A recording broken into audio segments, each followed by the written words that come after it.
আপনারাও কি দীঘা ঘুরতে যেতে চাইছেন? তাহলে আপনারা একদম সঠিক ভিডিওতে এসেছেন, কারণ এই ভিডিওতে আমি দেখাবো আপনাদেরকে একটা হোটেল যেখানে আপনারা মাত্র 1450 টাকায় পাবেন একটা এসি রুম, 4 বেলা খাওয়া দাওয়া, সুইমিং পুল, ফ্রি ওয়াইফাই আর কার পার্কিং ফ্যাসিলিটিও অ্যাভেলেবেল আছে। তো আপনাদের কাছে একটা অনুরোধ, আপনারা বিনা স্কিপ করে ভিডিওটা পুরো দেখুন, সমস্ত তথ্য আপনারা এই ভিডিওতে পেয়ে যাবেন। আর চ্যানেলটাকে অবশ্যই একটা সাবস্ক্রাইব করবেন, কারণ আপনাদের সাপোর্টেই চ্যানেলটা অনেক দূর এগিয়ে যেতে পারবে। নমস্কার আর স্বাগতম আপনাদের সবাইকে আর একটা নতুন ভিডিওতে। তো আজকে আমি সফর করতে চলেছি হাওড়া থেকে দীঘার উদ্দেশ্যে। তো কোন ট্রেনে যাচ্ছি বিস্তারিত আপনাদের এই ভিডিওতে বলবো। তো চ্যানেলে যদি আপনারা নতুন হয়ে থাকেন তো চ্যানেলটাকে অবশ্যই সাবস্ক্রাইব করবেন, আর অনুরোধ রইল যে ভিডিওটা আপনারা পুরোটা দেখবেন। তো চলুন জার্নি শুরু করা যাক। আজকে আমি সফর করতে চেয়েছি 12857 তাম্রলিপ্ত এক্সপ্রেসে, যেটা ছাড়বে হচ্ছে 6:45 19 নম্বর প্ল্যাটফর্ম থেকে। তো চলুন প্ল্যাটফর্মের দিকে যাওয়া যাক। এই মুহূর্তে আমি হাওড়া স্টেশনের প্ল্যাটফর্ম নম্বর 19-এ দাঁড়িয়ে আছি, আর এখানে দেখতে পাচ্ছেন 12857 তাম্রলিপ্ত এক্সপ্রেস দিয়ে দিয়েছে, ওই গাড়ি দাঁড়িয়ে আছে। তো চলুন যাওয়া যাক, গাড়িতে উঠি, দেখাচ্ছি কোন কোচে আমি আজকে সফর করছি। আজকে আমি জার্নি করছি 12857 তাম্রলিপ্ত এক্সপ্রেস, আর আমার পিছনে এই গাড়ি আপনারা দেখছেন দাঁড়িয়ে আছে। তো এই গাড়িতে টোটাল 19টা কোচ আছে, যার মধ্যে 2টো আছে এসি চেয়ার কার, 9টি আছে সেকেন্ড সিটিং, আর 4টি আছে জেনারেল কোচ, আর একটা প্যান্ট্রি কার আছে। তো চলুন ভেতরে যাওয়া যাক, আপনাদেরকে দেখাবো। আজকে আমি জার্নি করছিলাম তাম্রলিপ্ত এক্সপ্রেসের সেকেন্ড সিটিংটা কেমন দেখতে চলুন আপনাদেরকে দেখাবো। দেখুন সেকেন্ড সিটিংটার সিটিং ক্যাপাসিটি হলো 3/3, এদিকে 3টে সিট, এদিকে 3টে সিট। এখানে লাগেজ রাখার জায়গা, ওপরে ফ্যান আছে, আর এখানে দেখতে পাচ্ছেন এখানে এরকম টেবিল আছে, ঠিক আছে, এখানে বটল হোল্ডার আছে, আর এখানে পা রাখার জায়গা আছে কিছু এই রকম ধরনের থাকে। আর মধ্যিখানটা যদি দেখাই, এখানটা আপনারা এরকম একটা টেবিল দেখতে পাবেন। এই মুহূর্তে সময় হচ্ছে 6:45, আর একদম সঠিক সময় তাম্রলিপ্ত এক্সপ্রেস হাওড়া থেকে ছেড়ে দিয়েছে। আর গাড়ি দেখতে পাচ্ছেন হাওড়া স্টেশন থেকে আস্তে আস্তে বার হচ্ছে। এই মুহূর্তে বসে রয়েছি তাম্রলিপ্ত এক্সপ্রেসে, আর গরম গরম চা এসেছে, বাড়িতে গরম গরম চা নিয়েছি, আর এর আনন্দ মজা নিয়েছি। তো আপনাদেরকে দেখি বাইরের যে দৃশ্য সেটা আপনাদেরকে দেখাই দেবো।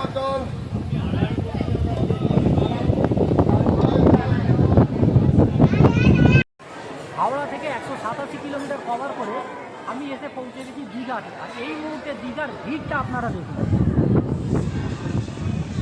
ভিড় দেখতে পাচ্ছেন কি পরিমাণ ভিড় হয়েছে। তো চলুন আস্তে আস্তে বাইরের দিকে যাই, বেরিয়ে আপনাদেরকে দেখাই বাইরের অবস্থা কীরকম এই মুহূর্তে। দেখুন এই মুহূর্তে আমি এসে পৌঁছে গেছি দীঘা স্টেশনের বাইরে, আর দেখুন কি সুন্দরভাবে প্ল্যাটফর্মটাকে সাজানো হয়েছে। এখানে দেয়ালগুলোই জাস্ট দেখুন কি সুন্দরভাবে আঁকা হয়েছে, দেখুন কি সুন্দরভাবে আঁকা হয়েছে। ওখানে একটা ইন্ডিয়ান ফ্ল্যাগ আপনারা দেখতে পাচ্ছেন ডিসপ্লেতে রয়েছে, আর ওখানে পার্কিং রয়েছে। আর একটা জিনিস দেখাচ্ছি, এখানে আমার চোখে পড়লো, দেখুন রেল কোচ রেস্টুরেন্ট দীঘা, এখানে একটা রেল কোচ রেস্টুরেন্ট এখানে হয়েছে। তো এখানে চাইলে আপনারা খাওয়া দাওয়া করতে পারেন। এবারে আমি এই পথ ধরে সোজা বাইরের দিকে চলে যাব, আপনাদেরকে দেখাবো। দেখুন এই হচ্ছে দীঘা স্টেশন, দীঘা স্টেশনের ঠিক অপোজিটে এই যে রাস্তাটা আপনারা দেখতে পাচ্ছেন, এখানে দক্ষিণবঙ্গ রাষ্ট্রীয় পরিবহন সংঘ রয়েছে। এখান থেকে আপনারা সরকারি যে বাসগুলো ছাড়ে সেগুলো আপনারা পেয়ে যাবেন এখান থেকে। হচ্ছে টিকিট কাউন্টার, আর এই হচ্ছে বাস টার্মিনাল। এই হচ্ছে জাহাজবাড়ি, আর জাহাজবাড়ির ঠিক পাশে এই রাস্তাটা চলে যাচ্ছে বিচের দিকে, আর ঠিক এই দিকে যে রাস্তাটা, এই দিকে আজকে আমাদের হোটেল। তো চলুন যাওয়া যাক, দেখাচ্ছি আপনাদেরকে। জাহাজবাড়ি থেকে এই রাস্তাটা সোজা আসার পর দেখুন এখানে hotel and restaurant white house holiday in, ঠিক এর অপোজিটের যে রাস্তাটা, এই রাস্তাটা দিয়ে সোজা যেতে হবে। আপনাদেরকে এই যে রাস্তাটা আমি দেখালাম, এটা দিয়ে সোজা আসার পরেই আজকের যে আমাদের হোটেল সেটা হলো এইটা, হোটেল রয়্যাল প্যারাডাইস। তো চলুন ভেতরে যাওয়া যাক, আপনাদেরকে দেখাচ্ছি হোটেল রয়্যাল প্যারাডাইস। আর এখানে রয়েছে সুইমিং পুল। আর আমি এখন আপনাদের ভেতরে যাই, ভেতরে গিয়ে আপনাদেরকে ডিটেলসটা শেয়ার করি কেমন কি রুম রেন্ট রয়েছে। আর হচ্ছে রিসেপশানটা তো অসাধারণ সুন্দর করে সাজানো, বিরাট বড় অ্যাকোরিয়াম রয়েছে, আর বিভিন্ন মাছেরা খেলা করছে। আর পাশেই রয়েছে রেস্টুরেন্ট, এখানে খাবার দাবার গ্রহণ করতে পারেন। আর রিসেপশানটা খুব সুন্দর করে সাজিয়ে তুললাম। চলুন জিজ্ঞেস করি রুম রেন্ট কত। আচ্ছা, আমি এখন পেয়ে গেছি হোটেলের দাদাকে, দাদার থেকে একটু জেনে নেবো রুম রেন্ট কীরকম, কীভাবে বুকিং করে একটু বলো দাদা। আমাদের স্ক্রিনে দেওয়া যে নাম্বার আছে ওই নাম্বারে ফোন করলে আমরা বুকিং নিয়ে নিই, বিল পাঠিয়ে দিই, পেমেন্ট করে দিলে আমরা বিল পাঠিয়ে দিই, ওই বিল হোটেলে দেখালে রুম দিয়ে দেবে। আর আপনি যদি ওয়ার্কিংয়ে আসেন, তাহলে যদি স্টেশন থেকে নামেন তাহলে টোটো অটো করলে 5 মিনিট লাগবে, আর হেঁটে আসলে 15 মিনিট লাগবে। আর যদি বাসে আসেন তাহলে জাহাজ বাড়িতে নামতে হবে, জাহাজ বাড়ি থেকে ওয়ার্কিং ডিস্টেন্স 2 থেকে 3 মিনিট। আর রুম রেন্ট কত? রুম রেন্ট স্যার আমাদের ডবল অকুপেন্সি দিয়ে 1500 টাকা থেকে শুরু, আর 4 বেড যেটা আছে 2500 দিয়ে শুরু, আর যেটা ডিলাক্স আছে ওটা 2250 থেকে শুরু। কিন্তু রেট স্যার আপ ডাউন হয়, সিজন ওয়াইজ আপ ডাউন হয়। আর চেক ইন চেক আউট কটায়? চেক ইন হচ্ছে স্যার 10:30টা, আর চেক আউট হচ্ছে স্যার 9:30। যেমন রুম রেট বললাম, এর সাথে আমাদের একটা প্যাকেজের আছে 1450 করে পার হেড মাথা পিছু, এসি রুম, 4 বেলা খাওয়া দাওয়া। আচ্ছা, 4 বেলা খাওয়া দাওয়া দিয়ে আপনার 1500 টাকা পার হেড। Per head. আচ্ছা, ঠিক আছে, অনেক ইনফরমেশন পেলাম, থ্যাংক ইউ। চলুন রুমে যাই। আর এই দিক দিয়ে প্রবেশ করতে হবে রুমে যাওয়ার জন্য। আর সামনেই রয়েছে সুন্দর একটা সুইমিং পুল, এক ঝলক একটু দেখিয়ে যাই। সুইমিং পুলে তো আসবোই, এই যে কি সুন্দর সুইমিং পুলটা, অপূর্ব। এই মুহূর্তে আমি হোটেলের সেকেন্ড ফ্লোরে চলে এসেছি, আর এই হচ্ছে লিফট। লিফট থেকে বেরোনোর পর আপনাদেরকে যেতে হবে রুমের দিকে। দেখুন এরকম একটা ব্যালকনি আপনারা পাবেন। আর আজকে যে রুমে আছি সেটা হচ্ছে 201 নম্বর রুম। আর 201 নম্বর রুমটা দেখুন এই ধরনের রুম পাবেন। ঢোকার পরেই এখানে দেখুন একটা ডবল বেডরুম, যেটা বেশ বড়। আচ্ছা, কেউ যদি আলাদা এক্সট্রা থাকে তাহলে তার শোয়ার জন্য এখানে আরেকটা জায়গা করা রয়েছে। এখানে একটা ওয়ার্ডরোব রয়েছে, একটা আয়না রয়েছে, এখানে বসার মতন দুটো জায়গা রয়েছে। আর এখানে দেখুন একটা এসি রয়েছে, ফ্যানও আছে। আর এখানে একটা টিভি রয়েছে, ঠিক আছে। এখানে একটা বেসিন দেওয়া আছে, আর এখানে একটা ব্যালকনি দেওয়া আছে, ছোট্ট মতন ব্যালকনি। এখানে একটা ছোট ফ্রিজ আছে এবং একটা এখানে চেয়ার রাখা আছে, দেখতে পাচ্ছেন। আর এখান থেকে কিছুটা এই ধরনের ভিউ আপনারা দেখতে পাবেন। এখানে একটা বাড়ি রয়েছে, আর এই ধরনের একটা রুম আপনারা পাবেন। আচ্ছা, বাথরুমটা আপনাদের দেখিয়ে দিই। এই বাথরুমটা এই ধরনের দেখুন, কোমোড বাথরুম রয়েছে, এখানে আয়না রয়েছে, বেসিন রয়েছে, ঠিক আছে। বেশ ওভারঅল বড়ই একটা বাথরুম আপনারা দেখতে পাচ্ছেন এখানে। দেখুন নিচে থেকে আসার পরে আপনারা যখন ওপরে আসেন, এখানে আপনারা দেখতে পাবেন একটা লিফট আছে। এখানে লিফট আছে, ওয়াইফাই ফেসিলিটিস অ্যাভেলেবেল আছে। আর তারপরে এখানে দেখুন ব্যালকনিতে দেখাচ্ছি, আমি আজকে যে রুমটায় রয়েছি সেটা হচ্ছে 304 নম্বর রুম। আর 304 নম্বর রুমে যখন আপনারা ঢুকবেন দেখবেন এখানে একটা ডাস্টবিন রয়েছে, এখানে একটা টেবিল রয়েছে, এখানে একটা বসার জায়গা রয়েছে, এখানে একটা আয়না দেওয়া রয়েছে। আর এখানে একটা ডবল বেড, খুব সুন্দর একটা বেড রয়েছে, বেশ বড়ই বেড এটা। আর এখানে এসি রয়েছে দেখতে পাচ্ছেন, ফ্যানও রয়েছে। আর এখানে টিভি রয়েছে দেখতে পাচ্ছেন। আর এখানে আর একটা জিনিস দেখা, এখানে একটা ওয়ার্ডরোব করা আছে, এখানে একটা এরকম ছোট স্পেস দেওয়া আছে, এখানে একটা ওয়ার্ডরোব আপনারা পেয়ে যাচ্ছেন। আর বাথরুমের কথাই যদি বলেন তো বাথরুমটা দেখুন এই ধরনের বাথরুম। এখানে একটা গিজার আছে, ঠিক আছে, এখানে কোমোড আছে।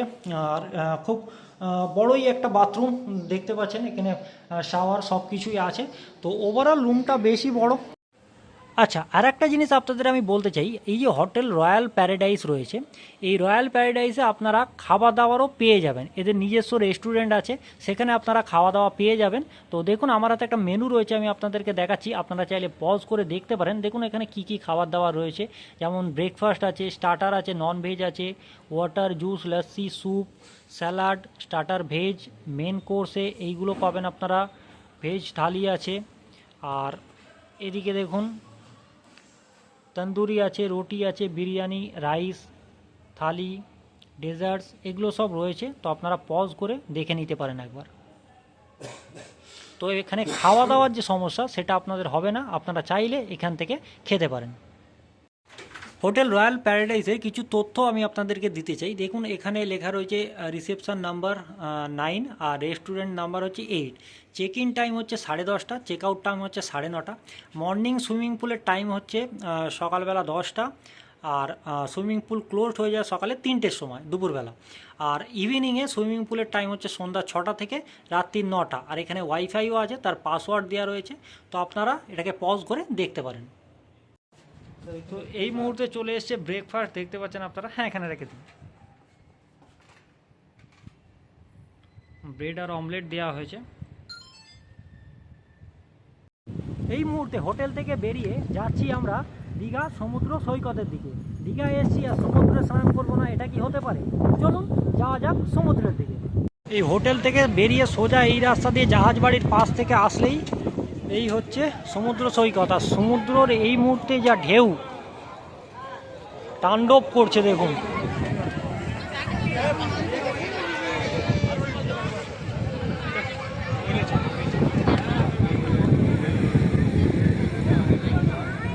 এই মুহূর্তে আমি রয়েছি দীঘা বিচে, আর বিচের অবস্থা এই মুহূর্তে দেখুন, এই মুহূর্তে জোয়ার রয়েছে আর ঢেউ দেখতে পাচ্ছেন আপনারা, ঢেউ দেখুন। এখানে কাউকে নামতে দেওয়া হচ্ছে না, সবাইকে ওপরে ওপরে বসিয়ে রাখা হয়েছে, ওখান থেকেই সবাই মজা করছে, আনন্দ করছে। কারণ জল যেরকমভাবে তাণ্ডব করছে এখানে, এখানে পড়লেই কেউ চলে যেতে পারে, তো সেই জন্য কাউকে নামতে দেওয়া হচ্ছে না। খুব ভালো এটা একটা জিনিস করা হয়েছে, সবাই ওপরেই রয়েছে, ওপর থেকেই মজা করছে। স্নান অবশ্যই করা যাবে, দেখুন, দেখছেন আপনারা।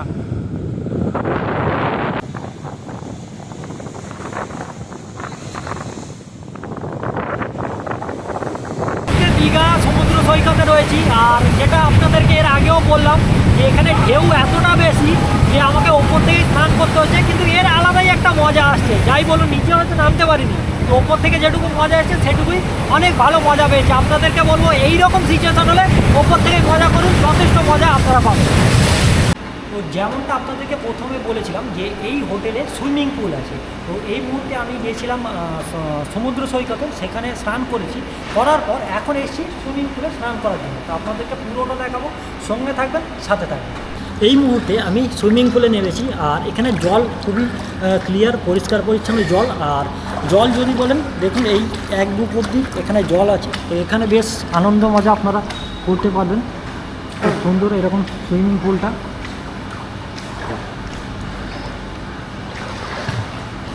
এই মুহূর্তে ঘড়ির কাটার সময় হচ্ছে 3:10, আর এতক্ষণ সুইমিং পুলে স্নান করার পরে এই মুহূর্তে এসেছি এই হোটেলের রেস্টুরেন্টে লাঞ্চ করতে। তো লাঞ্চে কি রয়েছে সেটা আপনাদেরকে আগে দেখিয়ে দিই। দেখুন, প্রথমে রয়েছে এখানে ভাত, এখানে রয়েছে পেঁয়াজ, এখানে রয়েছে লেবু, এখানে একটা পাঁপড় আছে, এখানে কাতলা মাছ আছে, এখানে ডাল আছে, এখানে আলু পোস্ত, এখানে একটা শাকের চচ্চড়ি আছে, এখানে একটা চাটনি আছে। তো আজকের এই লাঞ্চ এই মুহূর্তে রয়েছে, তো চলুন লাঞ্চ করি। সত্যি কথা আপনাদেরকে একটা বলছি, এখানের এই হোটেলের যে লাঞ্চ রয়েছে, মানে খাবার রয়েছে, খাবারটা অসাধারণ, মানে পুরো ঘরোয়া টেস্ট, ঘরোয়া খাবারের মতন খুব সুন্দর লাগছে খেতে। আর আপনারা যারা মনে করছেন যে রথযাত্রায় দীঘায় আসবেন, তো তাদেরকে বলবো অবশ্যই এই হোটেলে একবার আসবেন, কারণ এখানে আপনারা অনেক রকম ফেসিলিটি পাচ্ছেন, লাঞ্চ পাচ্ছেন, প্লাস তার সঙ্গে সুইমিং পুল রয়েছে, ওয়াইফাই রয়েছে, অনেক ফেসিলিটি এখানে পাচ্ছেন। তো আপনাদের রেকমেন্ড করবো একবার এই হোটেলে অবশ্যই একবার আসবেন। এখান থেকে পুজোর ডালা আপনারা পেয়ে যাবেন, দেখুন এখানে আছে, এখানে আছে। ঘড়িতে সময় হচ্ছে 8টা, আর এখন দিয়েছি ইভিনিং স্ন্যাক্স। আসলে ব্যাপারটা হচ্ছে আমি একটু বাইরে গিয়েছিলাম, যার জন্য আমার আসতে দেরি হয়েছে, তো সেই জন্য এখন ইভিনিং স্ন্যাক্সটা আমরা নিয়েছি। তো ইভিনিং স্ন্যাক্সে কী কী আছে চলুন আপনাদেরকে দেখাই। দেখুন, এখানে দেয়া হয়েছে চা, আর এখানে অনেক রকম ভাজা আছে, যেরকম আলুর পকোড়া আছে, এখানে ক্যাপসিকাম আছে, আরও এখানে অনেক কিছু পকোড়া এখানে দেয়া হয়েছে। তো চলুন আগে এগুলো খাই, তারপর আপনার সঙ্গে ফের কথা বলছি। এই যে জাহাজবাড়ি মোড়, এখান থেকেই রাস্তার ধার দিয়ে আপনারা খাবার দোকান, বিরিয়ানির দোকান এবং বাস সার্ভিস, এখান থেকে কলকাতা, দীঘা থেকে কলকাতা অবধি, নবদ্বীপ অবধি, আরও দূরে দূরে এখান থেকে বাস সার্ভিস আছে, Volvo bus service, normal AC sleeper bus service আছে, সেগুলো আপনারা এখান থেকে পেয়ে যাবেন। এই মুহূর্তে আমি চলে এসেছি রাত্রের ডিনার করতে, আর ডিনারে কী কী আছে চলুন আপনাদের দেখাই। ডিনারে এখানে দেয়া হয়েছে চিকেন, আচ্ছা রুটি আছে, আমরা রুটি নিয়েছি, আপনারা চাইলে এখানে ভাতও নিতে পারেন, আর এখানে আছে স্যালাড, আর এখানে এটা আলু পটলের তরকারি, ঠিক আছে, আর এই প্লেট দেয়া হয়েছে এখানে। তো ওভারঅল এই আজকের রাত্রে ডিনার রয়েছে। সো এই হচ্ছে হোটেল রয়্যাল প্যারাডাইসের ডাইনিং স্পেস, দেখতে পাচ্ছেন এটা বেশ বড়, আর এখানের অ্যাম্বিয়েন্সটাও খুব ভালো। তো আপনারা আসলে এখানে অবশ্যই লাঞ্চ ডিনার এখানে করতে পারবেন। Good morning from new Digha and good morning from hotel royal paradise. এই মুহূর্তে আমি হোটেলের বাইরে রয়েছি। তো আজকে আমরা চেক আউট করবো, করে বাড়ির উদ্দেশ্যে চলে যাব। আর এই মুহূর্তে আমরা যাচ্ছি একটু দীঘা সি বিচের দিকে, আর সময় যদি হয় তাহলে মন্দিরের দিকেও, জগন্নাথ মন্দিরের দিকেও যাব। তো আপনারাদেরকে বলবো যে আপনারা যদি এসে থাকেন নিউ দীঘায়, তো এই হোটেলটা একবার অবশ্যই আপনারা চেক আউট করতে পারেন। এই হচ্ছে হোটেল। সো কালকে আমি যেমনটা আপনাদেরকে দেখিয়েছিলাম যে কালকে সমুদ্রের ঢেউ খুব বেশি ছিল, মানে নামাই যাচ্ছিল না, নাম দিয়ে দেওয়া হচ্ছিল না। বাট এখন হাওয়াটা খুব বেশি আছে, হাওয়া খুব বেশি হচ্ছে, আপনারা বুঝতেই পারছেন। তো আজকে দেখুন লোক ওই অত দূর অবধি নেমে গেছে। কালকে এইখান থেকেই নামা যাচ্ছিল না, এইখানেই পুরো আটকানো ছিল, নামতে দেওয়া হচ্ছিল না কাউকে। তো আজকে দেখুন খুব ভালোভাবে লোক অনেক দূর অবধি যেতে পেরেছে, সবাই মজা করছে। দেখুন যে এইরকম আজকে দৃশ্য দেখা যাচ্ছে।